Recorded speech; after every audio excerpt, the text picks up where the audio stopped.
श्री गुरुचरण कमलेभ्यो नमः। श्री सुखदेव गोस्वामी जी कहते हैं, अरे राजा परीक्षित, तपस्या का फल कभी व्यर्थ नहीं जाता। तपस्या का फल तो अवश्य मिलता है और भगवान को प्रसन्न करने के लिए ही तपस्या की जानी चाहिए। लक्ष्य यह होना चाहिए कि मेरी तपस्या भगवान के पास पहुंचे।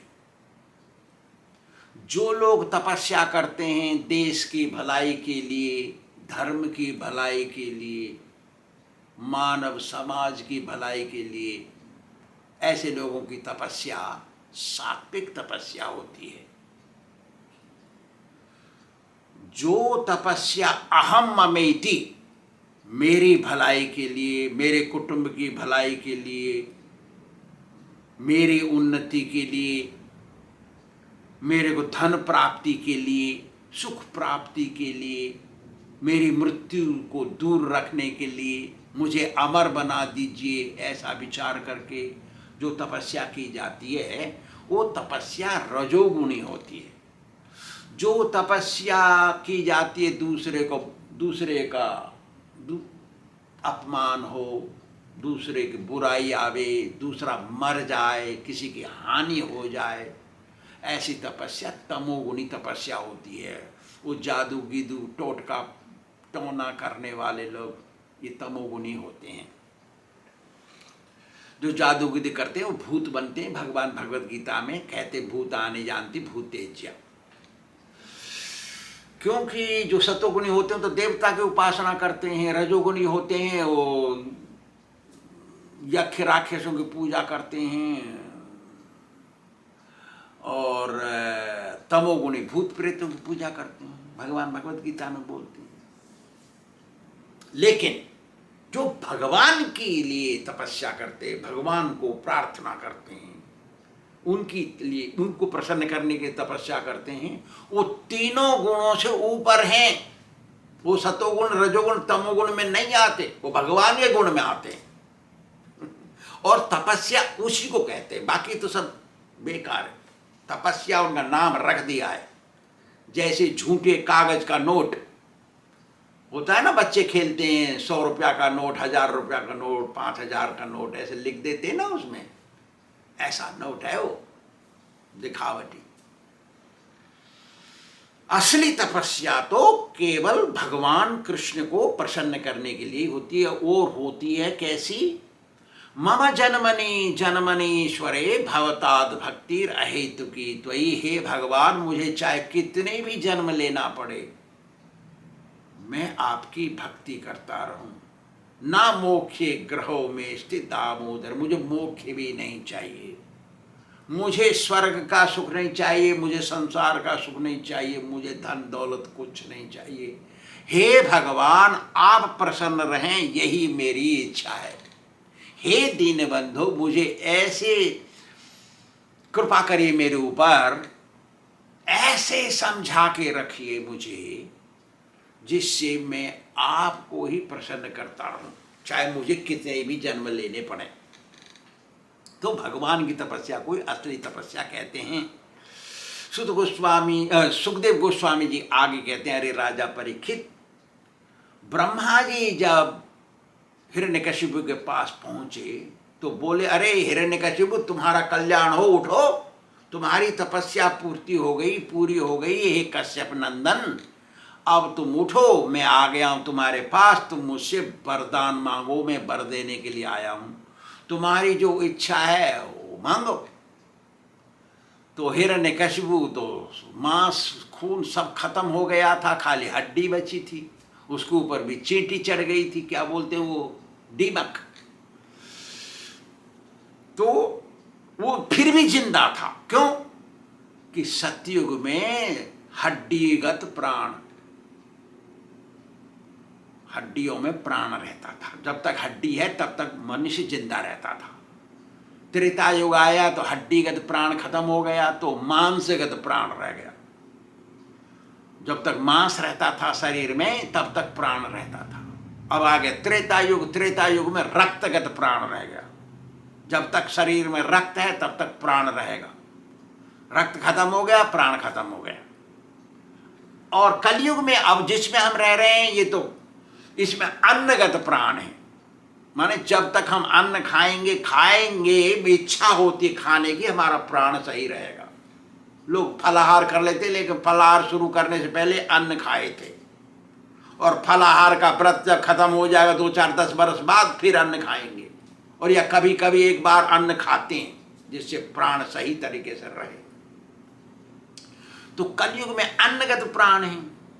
तो इसका दो था शरीर, केवल हड्डियों में से था, तो फिर भी तपस्या में लगा हुआ था। तो ब्रह्मा जी फिर कहते हैं, अरे अरे हिरण्यकशिपु, अरे दिति पुत्र, दिति के बेटे, तेरी तपस्या तो केवल ऋषि मुनियों ने ही की थी, तेरी तरह की तपस्या जैसे ऋषि मुनि करते हैं तेने ऐसी तपस्या कर ली। किसी गृहस्थ ने अभी तक तपस्या ऐसी नहीं करी। वो भी गृहस्थी लोग भी तपस्या करते थे, लेकिन इतनी कठोर तपस्या किसी गृहस्थी ने अभी तक नहीं की, और भविष्य की बात छोड़ो, कोई नहीं करेगा भविष्य में। ब्रह्मा जी बोले ऐसा, और हिरण्यकशिपु सुन रहा है, केवल बोल नहीं सकता, खाली हड्डी है इसलिए सुन रहा है सब। फिर बोले, अरे हिरण्यकशिपु, तेने 100 वर्ष देवताओं के बिता दिए तपस्या कर करके, अब तू उठ। 100 वर्ष देवताओं को हो गए, हमारे कितने वर्ष बराबर है देवताओं को 100 वर्ष? माने 360 में 30 का गुणा करो, 360 में 30 का गुणा करके फिर 12 का गुणा करो, फिर उसमें 100 का गुणा करो। इतने बरस हो गए हिरण्यकशिपु को तपस्या करते करते। 360 गुणा 30 गुणा 12 गुणा 100, हमारे पृथ्वी के इतने वर्ष तक तपस्या किया उसने, बिना जल पिए, एक बूंद पानी का भी नहीं पिया उसने, बात छोड़ो फल फूल खाने का। ऐसी तपस्या की। ब्रह्मा जी बोल रहे हैं, अरे तू वर मांग रहे, मैं देने आया हूं तेरे को वर मांग। नारद जी आगे कहते हैं, अरे युधिष्ठिर, हिरण्यकशिपु के शरीर पर दीमक की मट्टी चढ़ी गई थी और घास फूस उग गए थे उसमें, इसलिए वो नहीं बोल पाया, केवल हड्डी रह गई थी।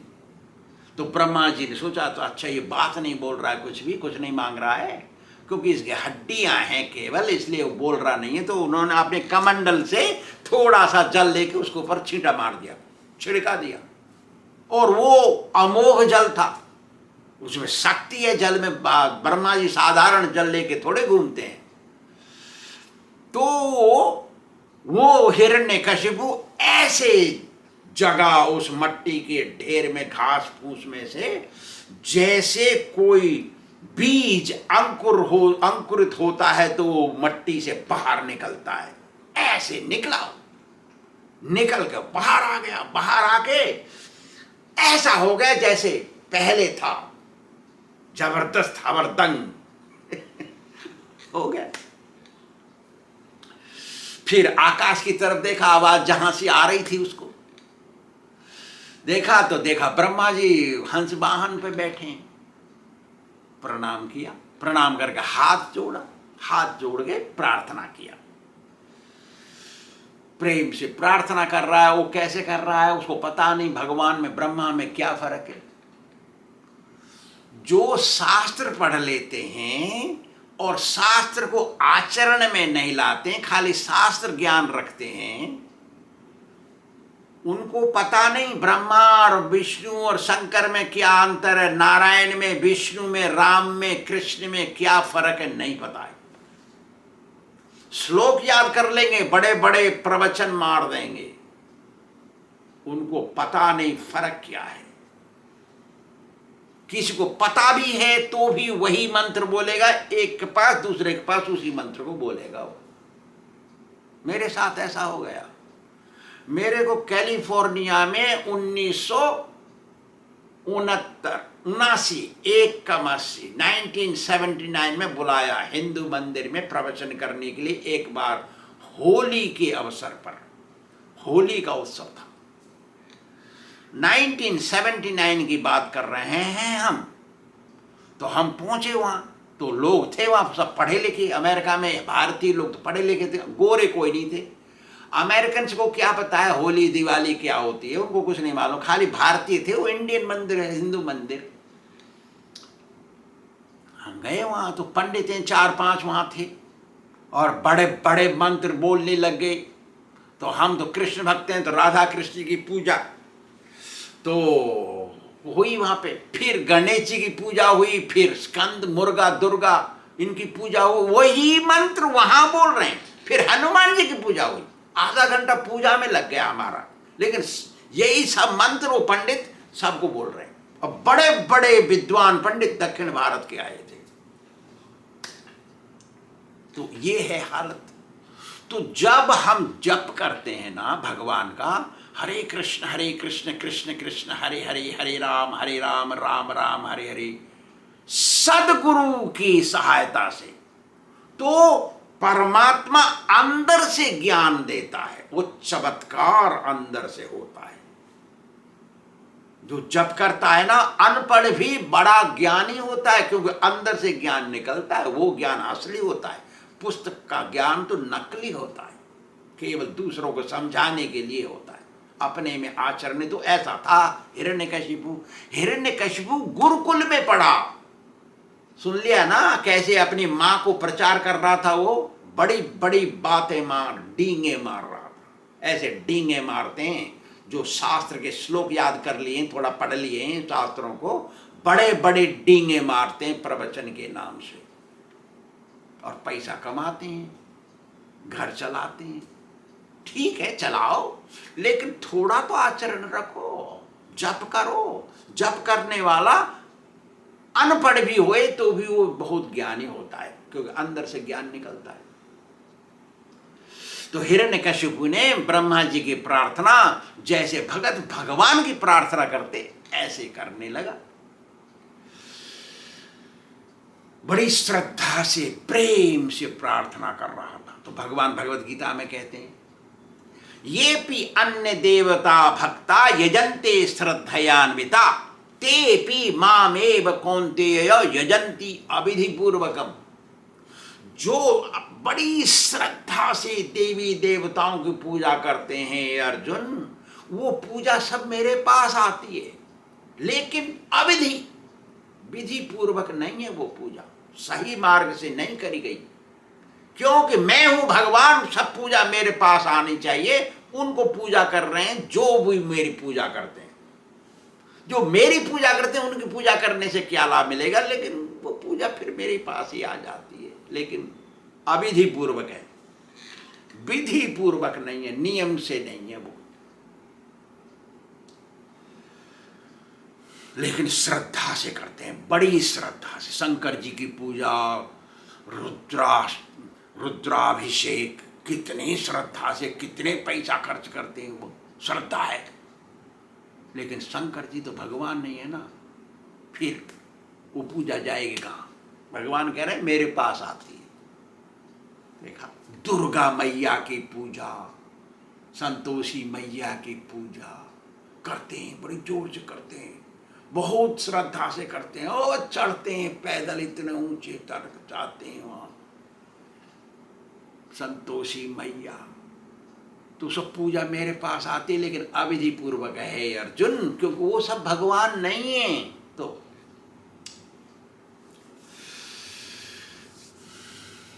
मनुष्य यदि शास्त्र जानता है, शास्त्र पढ़ता है, और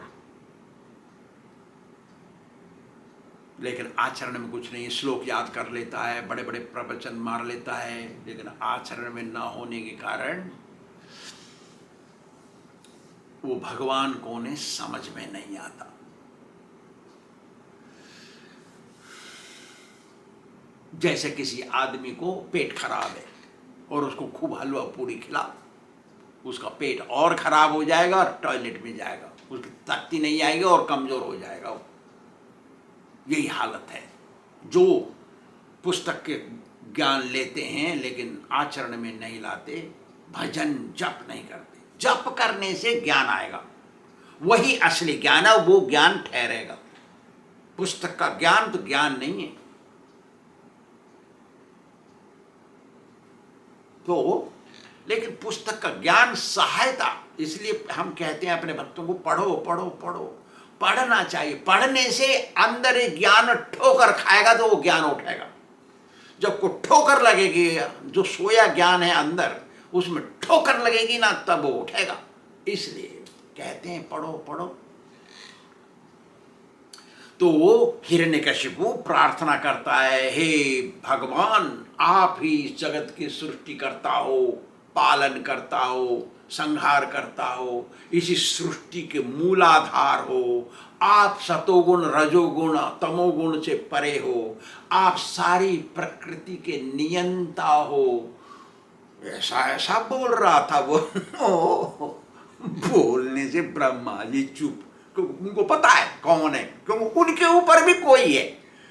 जिनको ब्रह्मा जी पूजते हैं वो है उनके ऊपर। उन्होंने आदेश दिया तब ब्रह्मा ने सृष्टि की, इसका डिजाइन किया। जैसे हम आदेश देते हैं अपने इंजीनियर को, भैया बना ऐसा, और कागज में लिख के नक्शा बना के देते हैं हाथ से, तब वो बनाता है असली नक्शा जो पास होगा सरकार से, तब बनेगी बिल्डिंग।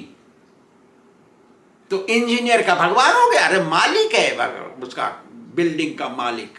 इंजीनियर मालिक नहीं है, ऐसा। तो ब्रह्मा जी चुप हैं, सुन रहे हैं, तो सोच रहे हैं कि तो राक्षस है जन्म का। राक्षस को कुछ पता नहीं रहता, पढ़ा लिखा भी राक्षस हो सकता है, पता नहीं। तो चुप रहे ब्रह्मा जी, और ये प्रार्थना कर रहा है। प्रार्थना करके हाथ जोड़ के ढोक लगाया दोबारा। आगे की बात आगे बताएंगे। श्री राधा गोविंद भगवान की जय।